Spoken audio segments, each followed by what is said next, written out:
First of all, thank you again for this opportunity. And may I ask who are getting some feedback on this thing or something. Who are the volunteer firefighters?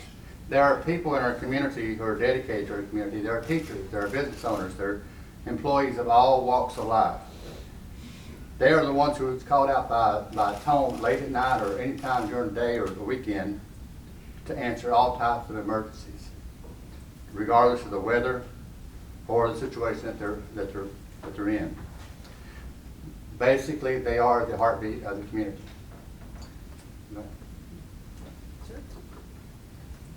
Representative McCool, if you want, I was just told, I think we can shut that laptop.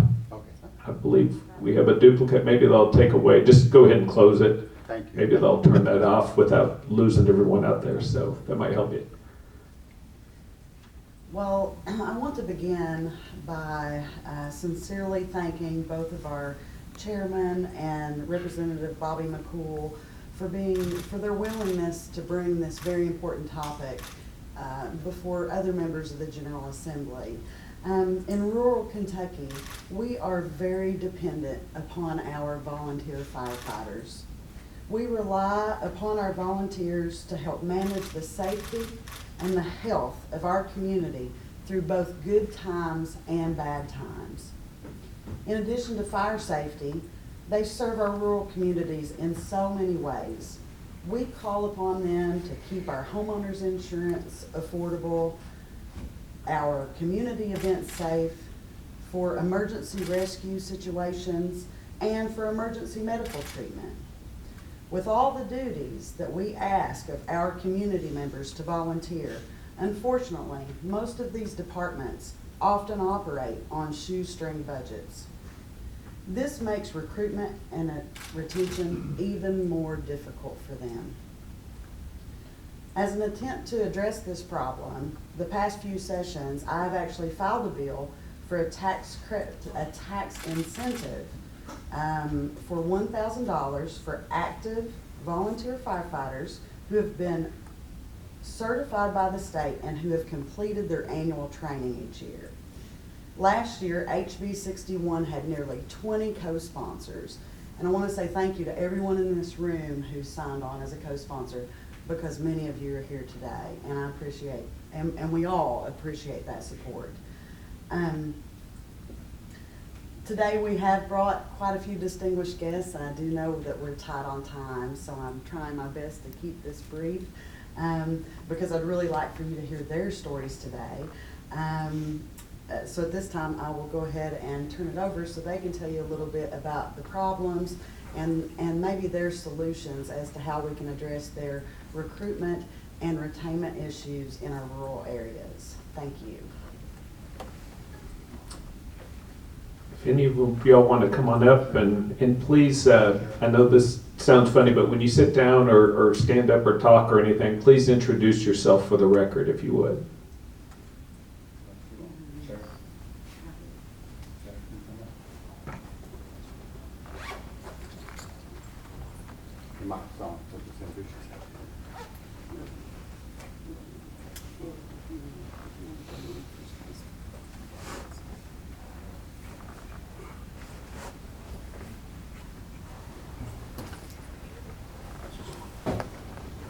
Well, I guess I'll start. My name is Brian Jeffers. I appreciate the chairman of the committee for hearing us today.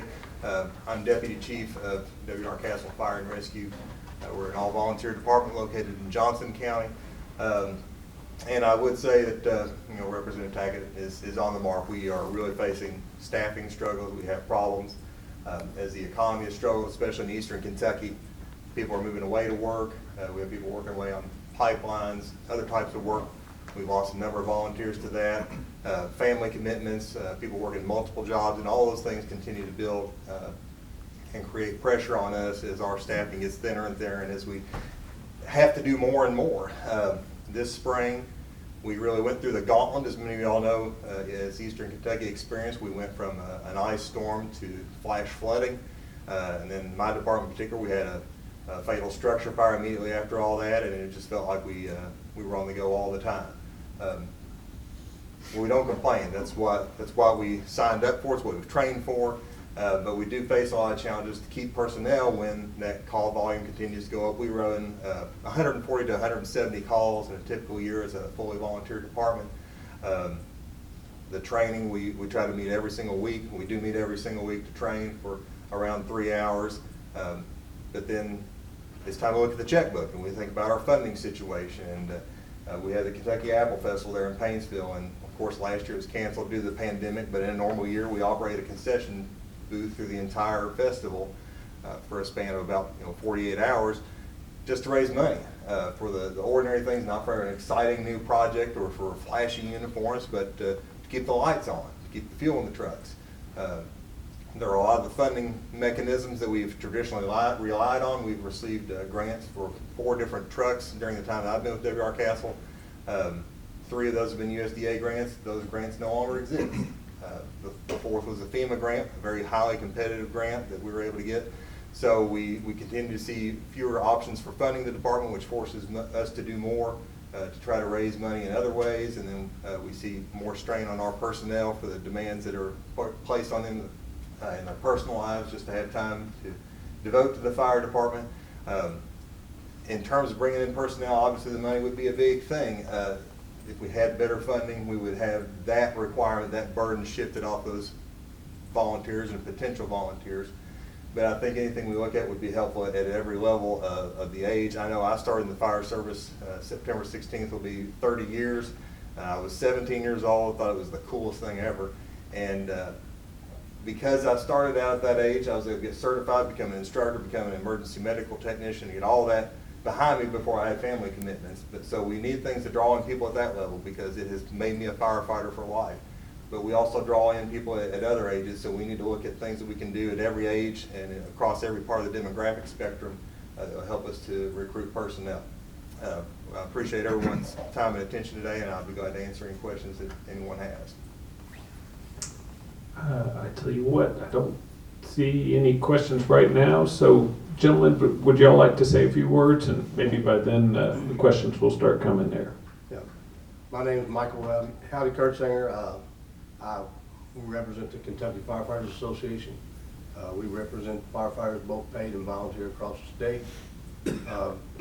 I've just retired in April from the Kentucky Fire Commission, and so this is an issue that I've dealt with since 2003. We have filed a bill, Representative Tackett Laverty filed a bill for the tax incentive for the volunteers. That bill actually been filed over the last 10 or 15 years and never has moved at all. Just to give you some numbers, I talked to the Fire Commission yesterday. When I started in 2003, we had 17,000 volunteers, a total of 23,000 firefighters in the state. As of yesterday, there's about 12,000 volunteers in the state and about 4,500 paid career firefighters. Of that 12,000, a lot of those are career firefighters who are available on their days away from the regular fire department. That makes it a less number at certain times of the day and certain times of the career.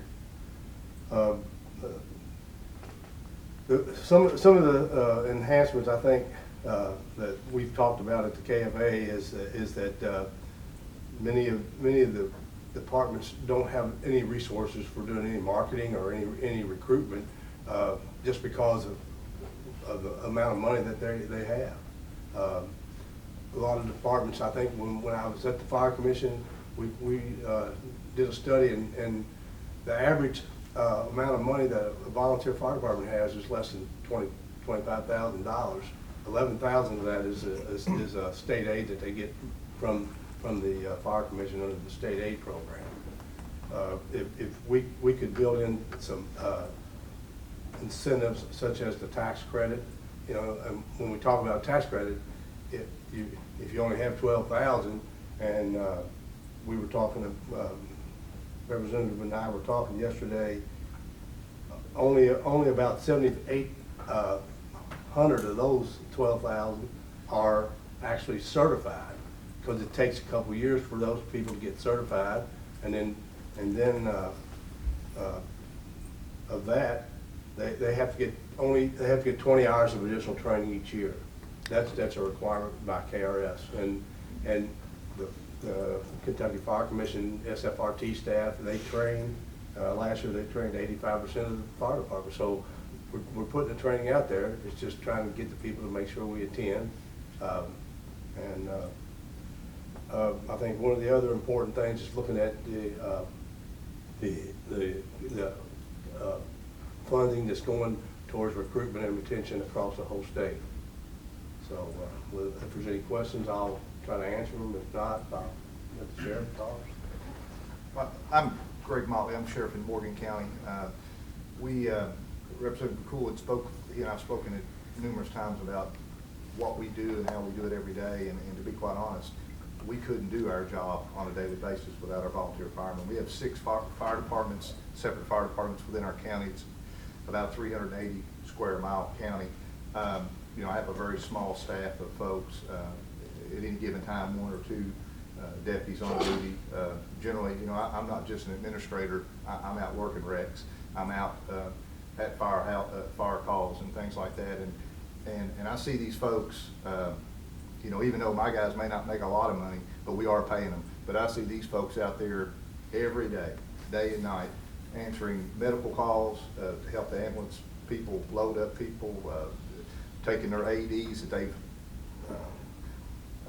that the local departments have raised money to have to get to a call quicker ahead of the ambulance, because in many cases maybe 25, 30 minutes for us to get an ambulance to folks. So these volunteers are running to the firehouse, grabbing AEDs, getting out there, and all these folks they all have jobs, and so they're out there all night, and then they're up going the next day to the school to be a teacher, or at the prison to work, or wherever. So and I know, as he was saying, they get about $11,000 a year, and then I think our county funds their insurance for their trucks. And beyond that, everything else is done through fundraising. And I know personally, my wife and I support all of our local fire departments, and have long before I became a sheriff, because we've never had the opportunity to live anywhere where there was a tax base or anything to support firefighters. We've always lived in areas where there were rural volunteer firefighters. So I just would like to just tell you that, you know, from my standpoint, from a law enforcement standpoint, in a very rural area, in a very low populated county, we need these folks, and we're very supportive of anything that we can do to help recruit people to do it, keep them trained, because I know it's a tedious job for those guys to not only raise money, but then to try to have all their training and all that. So again, thank you. I appreciate the opportunity to speak to you. Thank you, gentlemen. Let me go ahead and open this up. Is there anyone else out in the audience that would like to come up and sit and say anything? Y'all feel free. This is your chance. Y'all don't go far, because we do have a question. But yeah. We have a lot of experts back here. You do, and I wanted to give them ample time to speak or so, and I think we do have 1 or 2 questions here. So please introduce yourself. And my name is Les Stable. I'm the mayor of Prestonburg, Kentucky. And Mr. Chairman and committee, I want to thank you all for allowing me to come speak about volunteer firemen. Although we have a paid fire department, our numbers are, I want to make sure I got it right, so I wrote it down. We have 14 full-time, 8 part-time, and we have 21 volunteers. So you're talking about 22 that we pay and 21 volunteers. Those volunteers, even though we have a paid staff, they're invaluable to us. So that is my take on it, and they're helping us with accidents. If we have a fire, there's me and them there. We have paid personnel. Festivals, you know, the general was talking about working festivals, helping with traffic and stuff. They help us take care of that stuff. They help our small city keep moving, and that's very important to us. But I also can speak to you as a police officer, just like Sheriff Motley was. When I was a young trooper, and this is back in the mid-'80s, so it's quite some time ago, there was a lot of areas that the only help you had was the volunteer fireman. If you had a wreck in the middle of a curve, and you're trying to direct traffic and work a wreck, you didn't have any help, because there was no other police officers out. As Representative Fugit and Representative Blank can testify, when we were working in the mid to late '80s, there wasn't enough troopers to go around. So we didn't have help, but the volunteer firemen were there. They were there on accident scenes. They were there when we had things going on.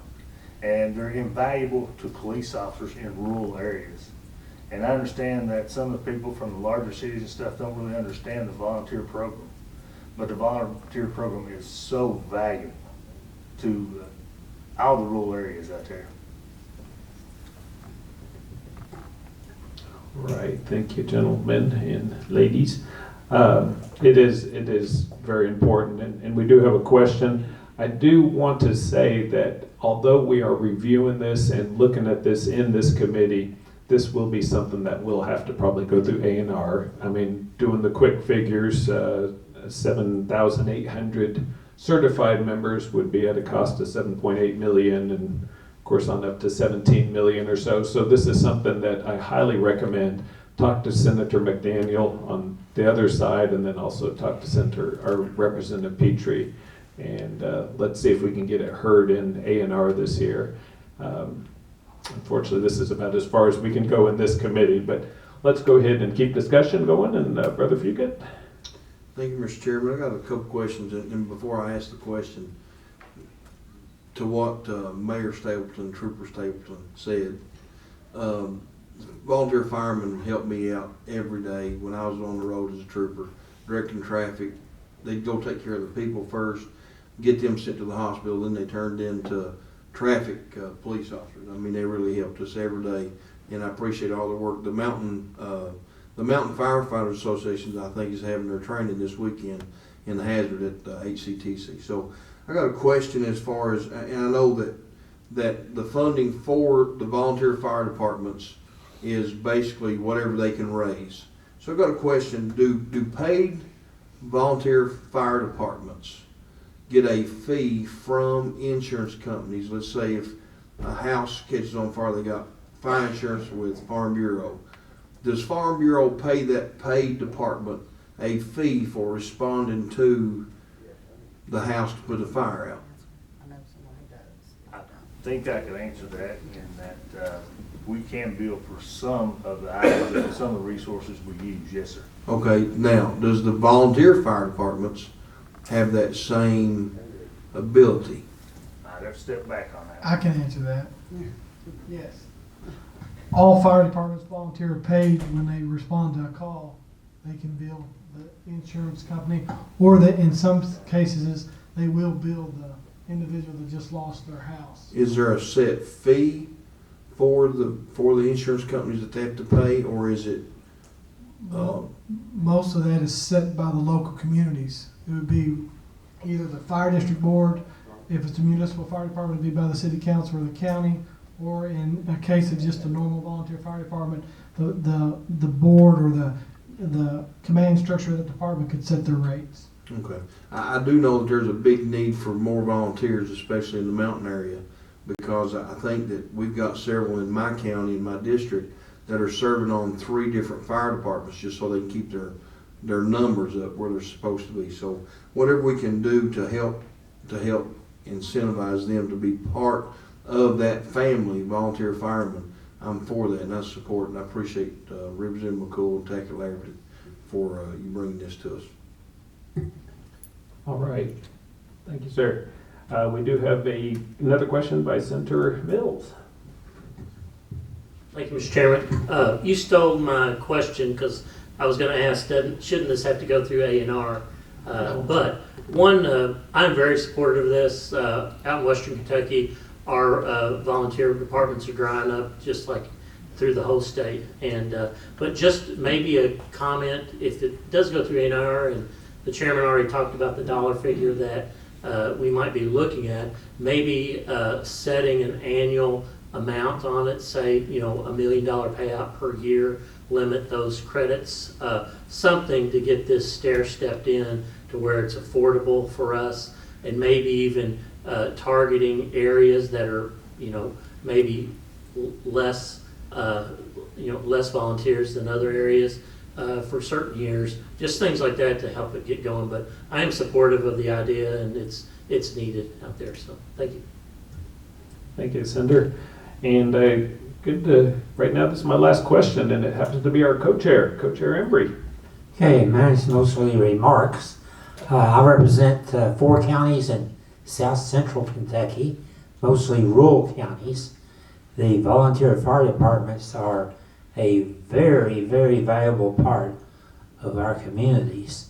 And I'm very much aware of their financial problems. I've been to no telling how many in the last 20 years, fish fries, barbecue dinners, fish chicken dinners, so forth, as they try to raise the funds they need.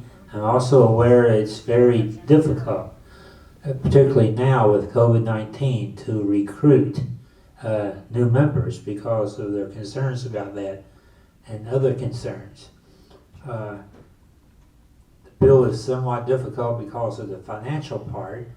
I have supported similar bills like this during the past 19, 20 years. I will be supporting this one. I think it's very valuable, and I don't know how my counties would function without their volunteer fire departments. They are the major part of several rural communities in my district. I would like to thank Representatives McCool and Tackett Lafferty for sponsoring this. You'll have my support in the Senate, and let's hope this time maybe we can get this done. And that's my remarks. Thank you. Thank you, Co-Chair. Is there anyone else has any other questions? Y'all good? Thank you so much for bringing this, and thank you.